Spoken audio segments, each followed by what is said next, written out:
Hello my dear students, welcome back to my YouTube channel. मेरे YouTube channel पे आप लोग का बहुत बहुत स्वागत है। डियर स्टूडेंट, आज की क्लास में हम लोग शिक्षा शास्त्र विषय के अंतर्गत शिक्षा मनोविज्ञान का अध्ययन करेंगे। शिक्षा मनोविज्ञान की आपकी देखिए तीसरी क्लास है और शिक्षा मनोविज्ञान की इस तीसरी क्लास में हम लोगों को वृद्धि और विकास के बारे में अध्ययन करना है। इसमें हम लोग देखेंगे कि वृद्धि और विकास का क्या अर्थ होता है, विभिन्न विद्वानों के द्वारा इसकी क्या कुछ परिभाषाएं दी गई हैं। फिर उसके बाद हम लोग देखेंगे वृद्धि और विकास में क्या डिफरेंस होता है, और फिर वृद्धि और विकास की कौन कौन सी अवस्थाएं होती है, वृद्धि और विकास के कौन कौन से आयाम होते हैं, और इनका जो है संपूर्ण रूप से किस तरीके का महत्व होता है हमारे शिक्षण और अधिगम के क्षेत्र में। इतनी सारी चीजों को आज की क्लास में हम लोग को अध्ययन करना है। इन क्लासेस का देखिए मैं आप लोगों को कई बार बता चुका हूं कि इन क्लासेस को कराने का जो मेरा पर्पज है, उद्देश्य है कि आपका जो पोस्ट ग्रेजुएशन यानी एमए में शिक्षा शास्त्र का सिलेबस है उसको कवर करना, उसके साथ साथ देखिए एमएड का भी जो सिलेबस है उसको भी काफी हद तक कवर करना, जिससे क्या होगा कि आप विभिन्न प्रकार की प्रतियोगी परीक्षाएं जो होती हैं जैसे यूजीसी नेट का एग्जाम या फिर टीजीटी पीजीटी को भी देख सकते हैं, जो शिक्षा शास्त्र से संबंधित क्वेश्चन पूछे जाते हैं। इसमें से संबंधित देखिए बहुत से प्रश्न आपके सीटेट की परीक्षा में पूछे जाते हैं और विभिन्न स्टेट में जो राज्य की शिक्षक पात्रता परीक्षाएं होती हैं उनसे भी आपको इनमें जो पढ़ने के बाद प्रश्न मिल जाएंगे। तो एक तरह से देखा जाए कि आपकी ये जो क्लासेस हैं काफ़ी इंपॉर्टेंट हैं, तो आप लोग इनको अच्छे से ध्यानपूर्वक देखिए, इसका नोट्स बना लीजिए, जिससे क्या हो कि आपको बार बार जो है चीज़ों को रिवाइज करने में आसानी हो जाए। क्योंकि देखिए बार बार आप पढ़ेंगे चैनल बदल बदल के अलग अलग टीचर से, तो उससे कोई फायदा नहीं। कोई किसी एक चैनल को फॉलो करिए, किसी एक टीचर को फॉलो करिए और अच्छे से नोट्स बना लीजिए और उसको समझ के फिर अपने से पढ़िए, तो आपका कोई भी एग्जाम आसानी से क्लियर हो जाएगा। ठीक है, तो ये देखिए हमारी जो है शिक्षा मनोविज्ञान की तीसरी क्लास है। इसमें हम लोग को वृद्धि और विकास के बारे में पढ़ना है। तो चलिए आज की क्लास को शुरू करते हैं और वृद्धि और विकास से संबंधित जितनी भी महत्वपूर्ण बातें आपके एग्जाम में पूछी जाती हैं या पूछी जा सकती हैं उसको एक एक करके अध्ययन करते हैं। ठीक है, तो चलिए शुरू किया जाए। हाँ देखिए, हम लोग किस विषय का अध्ययन कर रहे हैं? शिक्षा शास्त्र विषय का। और ये शिक्षा शास्त्र मैंने अभी आप लोगों को बताया कि मेनली हमारा एमए और एमएड के सिलेबस को कवर करता है।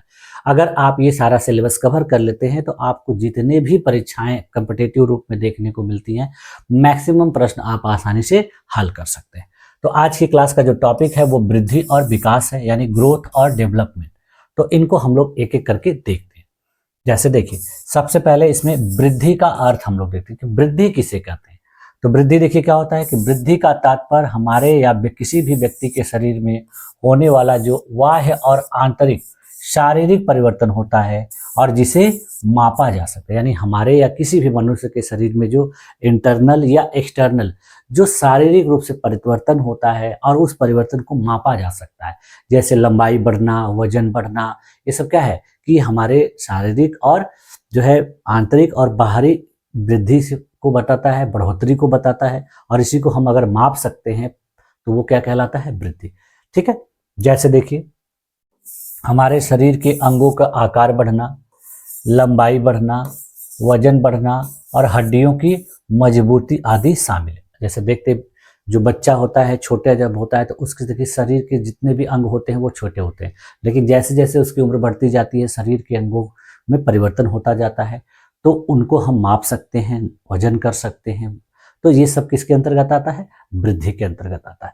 लेकिन इन सब चीज़ों का देखिए एक लिमिट होता है। जैसे किसी भी बालक की जो है बहुत से शरीर के ऐसे अंग हैं जिनका विकास वृद्धि तभी तक होगा एक निश्चित सीमा तक। जैसे देखिए हमारे जो कान हैं, तो कान हमारे जब एक निश्चित उम्र तक जितने बड़े हो जाएंगे उसके बाद फिर बड़े नहीं, लेकिन छोटे बच्चों का क्या होता है? छोटा होता है, फिर धीरे धीरे धीरे धीरे बढ़ोतरी होती है। उसी प्रकार से देखिए बहुत से ऐसे बच्चे होते हैं कि जिनका देखिए जो लंबाई होता है वो देखिए किसी निश्चित उम्र तक बढ़ता है, उसके बाद फिर बढ़ना बंद हो जाता है।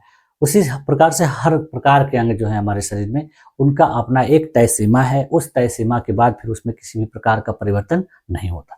तो इन्हीं सारी चीजों को हम वृद्धि के अंतर्गत शामिल करते हैं। इसके देखिए मुख्य बिंदु क्या क्या है कि यह मात्रात्मक होती है, यानी इसको मापा जा सकता है और इसको किसी भी मापन यंत्र से ज्ञात किया जा सकता है। इसका संबंध देखिए मुख्यतः किससे होता है? हमारे शरीर से होता है। इसकी देखिए एक सीमा होती है, लिमिट होती है। अभी मैंने आपको बताया कि एक लिमिट के बाद इसमें किसी भी प्रकार का कोई परिवर्तन नहीं होता है। जैसे उदाहरण के लिए देखिए कि किसी बच्चे का जो वजन है वो 15 किलोग्राम से 18 किलोग्राम होना। तो जब वजन में बढ़ोतरी हुई तो उसको हम माप सकते हैं। दूसरा उदाहरण देखिए क्या है कि किशोरावस्था में लंबाई का तेजी से बढ़ना। जब कोई बच्चा किशोरावस्था में प्रवेश करता है तो उसकी लंबाई देखिए तेजी से बढ़ती है, लेकिन जब वो युवावस्था में आ जाता है तो उसकी लंबाई बढ़ना रुक जाती है। ठीक है, तो ये है वृद्धि। अब देखिए विकास। तो विकास यानी डेवलपमेंट।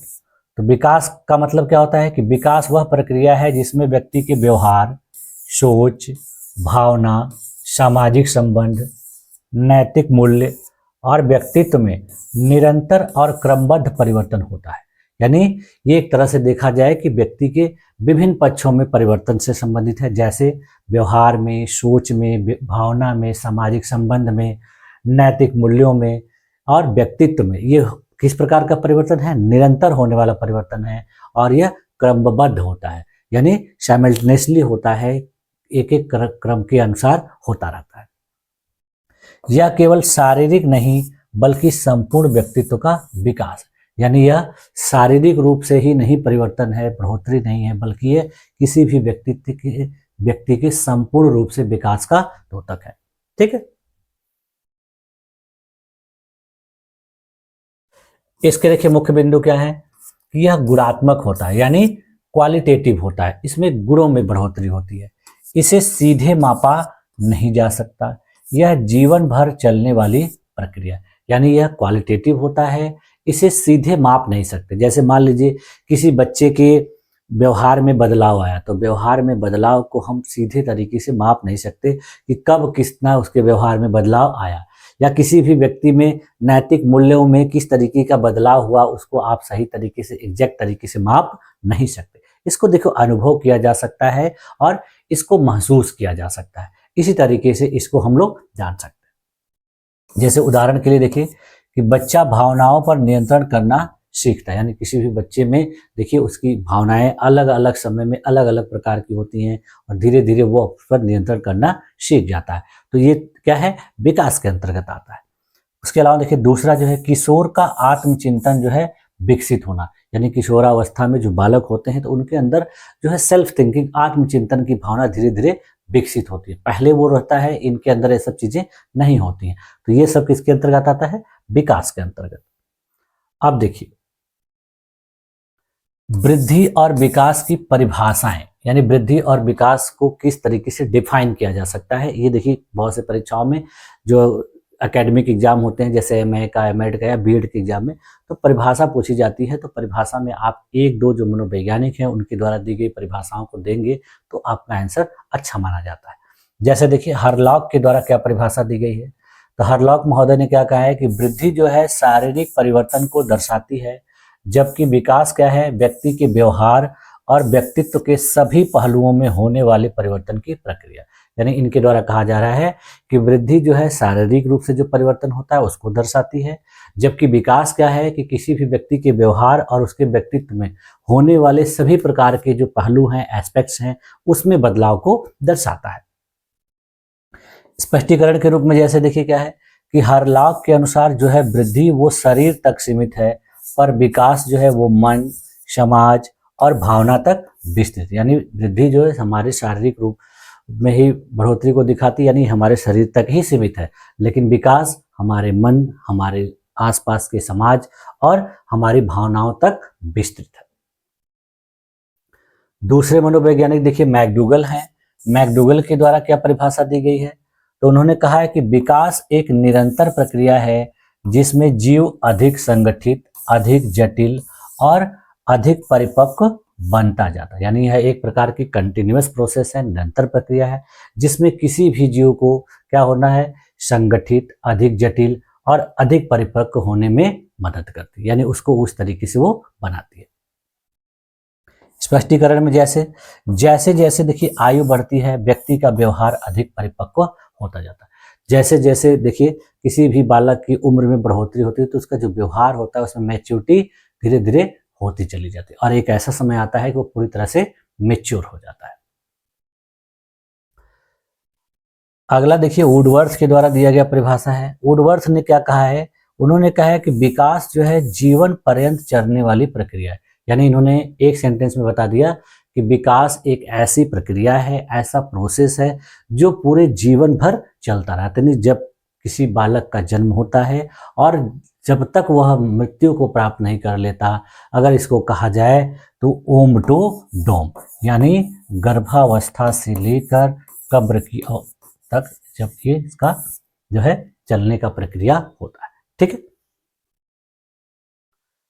अब देखिए इन दोनों के बीच में जो माइनर डिफरेंसेस, यानी इनके बीच में जो प्रमुख डिफरेंस है वो कौन कौन से हैं, मेजर डिफरेंस। ठीक है, तो देखिए आधार है इसका क्या क्या कि स्वरूप के आधार पर।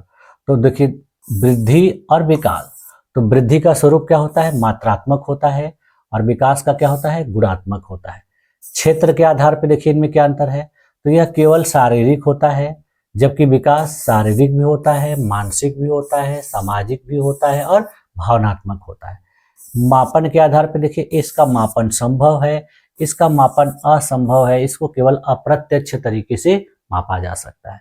इसकी अवधि देखिए सीमित होती है और इसकी अवधि बहुत लंबी होती है, यानी जन्म से लेकर मृत्यु तक होती है। उदाहरण के लिए जैसे देखिए कद का बढ़ना, और यहाँ उदाहरण के लिए सोच में परिपक्वता आना।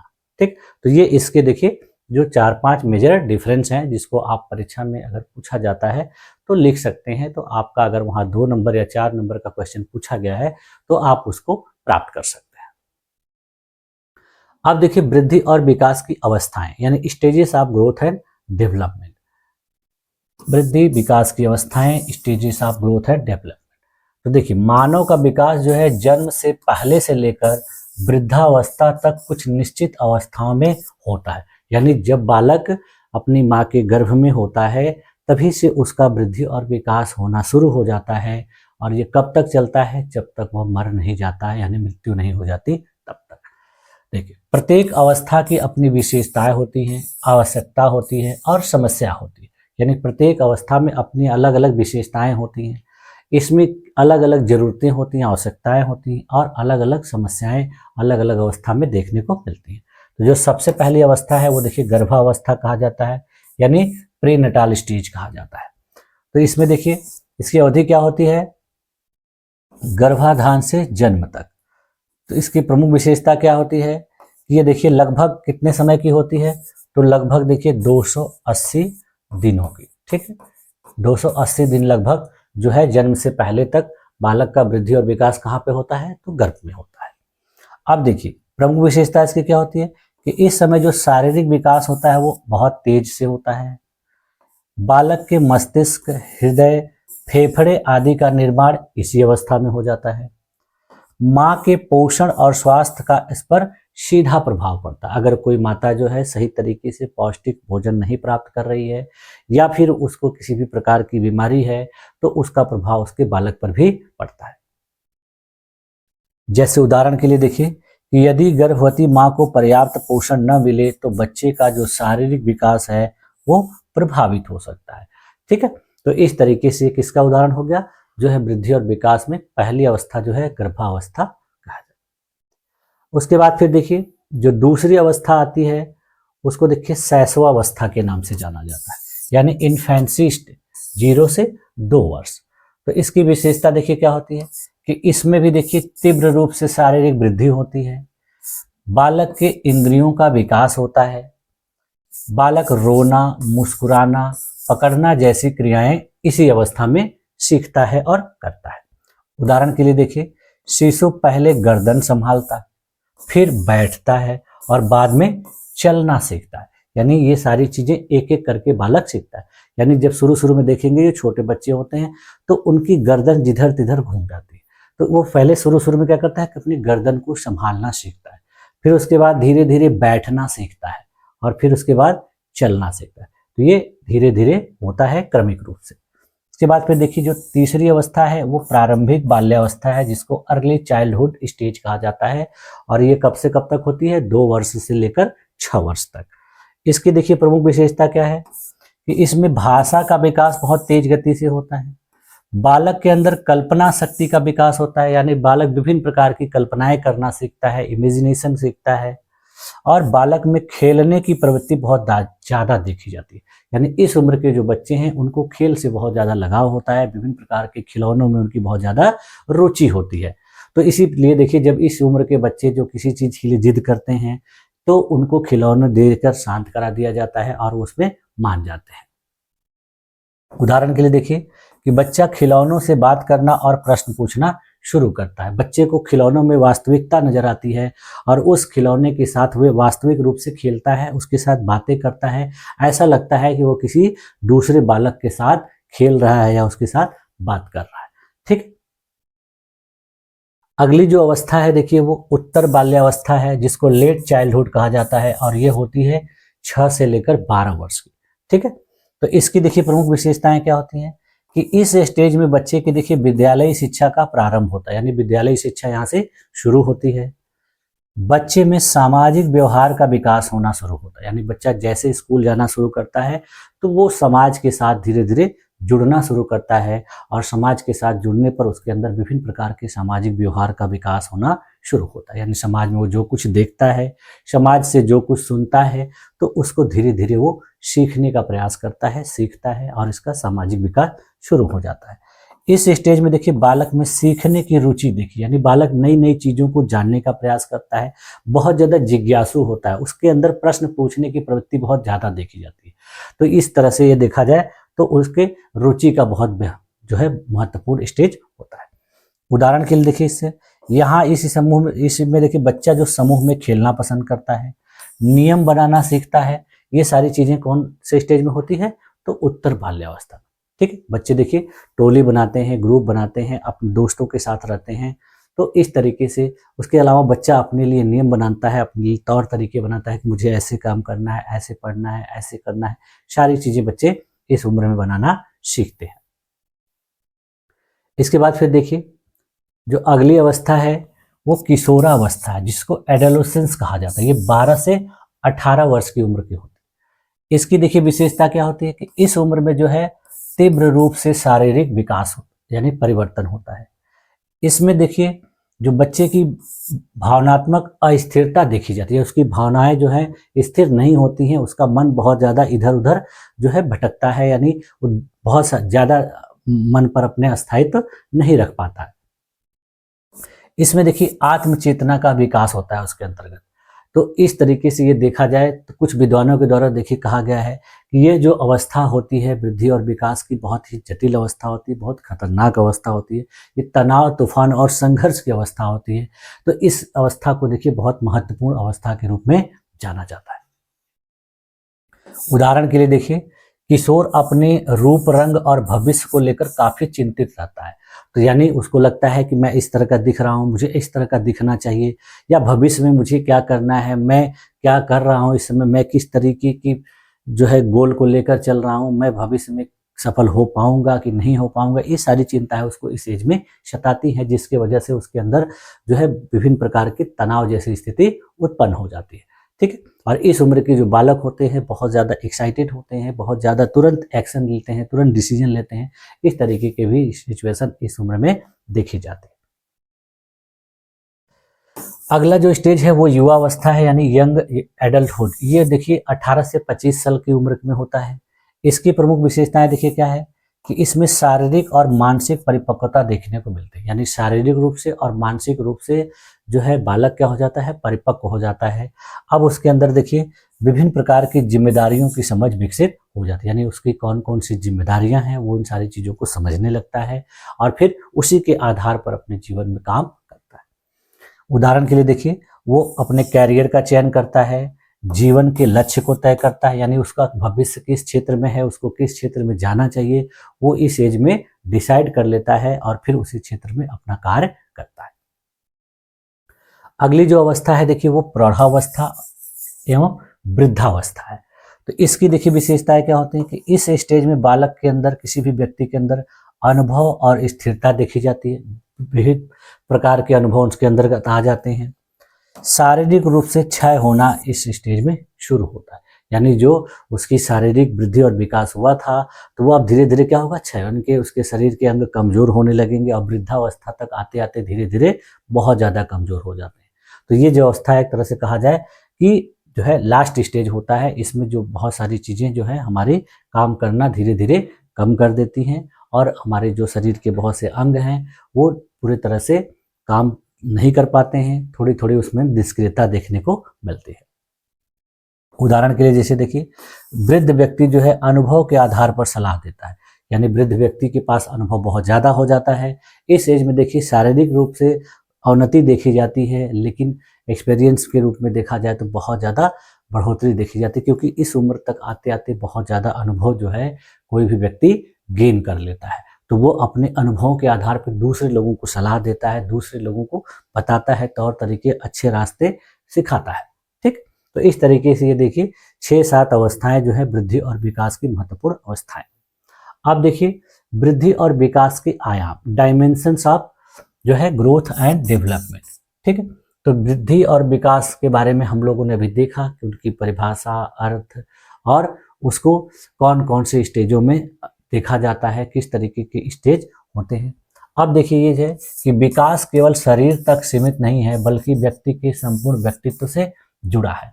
तो पहला देखिए क्या है इसका आयाम, शारीरिक आयाम यानी फिजिकल डायमेंशन। तो फिजिकल डायमेंशन का मतलब कि शरीर के आकार, वजन, मांसपेशियों, हड्डी आदि में परिवर्तन। उदाहरण के लिए देखिए किशोरावस्था में लंबाई और वजन का बढ़ना। दूसरा इसका डायमेंशन देखिए क्या है, मानसिक या बौद्धिक आयाम यानी मेंटल या इंटेलेक्चुअल डायमेंशन। तो इसमें देखिए क्या होता है कि सोचने, समझने, तर्क करने और स्मरण शक्ति का विकास होता है। उदाहरण के लिए देखिए बच्चा जो है गणित की समस्या को हल करना सीखता है। तीसरा इसका देखिए आयाम है सामाजिक आयाम, सोशल डायमेंशन। इसके अंतर्गत क्या होता है कि बालक समाज के साथ समायोजन करना, सहयोग करना और संबंध बनाना सीखते हैं, यानी समाज में उसको कैसे अपने आप को एडजस्ट करना है, कैसे लोगों के साथ कोऑपरेट करना है, सहयोग करना है और लोगों के साथ किस तरीके से रिलेशन बनाना है, किस तरीके से लोगों के साथ रहना है, ये सामाजिक आयाम के अंतर्गत होता है। उदाहरण के लिए देखिए बच्चा अपने मित्रों के साथ खेलना और नियमों का पालन करना सीखता है। चौथा देखिए इसका आयाम है भावनात्मक आयाम यानी इमोशनल डायमेंशन। तो इसमें देखिए कोई भी बालक अपनी भावनाओं को पहचानने, अभिव्यक्ति और नियंत्रण करना सीखता है, यानी उस अपनी किस प्रकार की जो उसकी भावनाएं हैं उनको उस तरीके से नियंत्रित करना है, अभिव्यक्ति को किस तरीके से अपने आप को व्यक्त करना है और अपने आप पर किस तरीके से नियंत्रण करना है, इन सारी चीज़ों को बालक इस उम्र में। उदाहरण के लिए देखिए बच्चा क्रोध आने पर स्वयं को नियंत्रित करना सीखता है, यानी इस स्टेज में बच्चा ये सीख जाता है कि अगर उसको क्रोध आ रहा है तो उस क्रोध पर वो किस तरीके से नियंत्रण करे।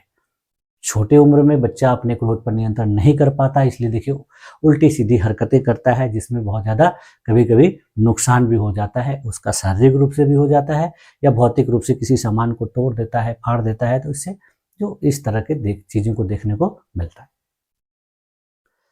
अगला देखिए आयाम है नैतिक आयाम, मोरल डायमेंशन। तो इसमें देखिए क्या होता है कि बच्चा सही गलत, नैतिक मूल्य और आदर्शों को जान जाता है और उसके अंदर इन सारी चीज़ों का विकास होता है।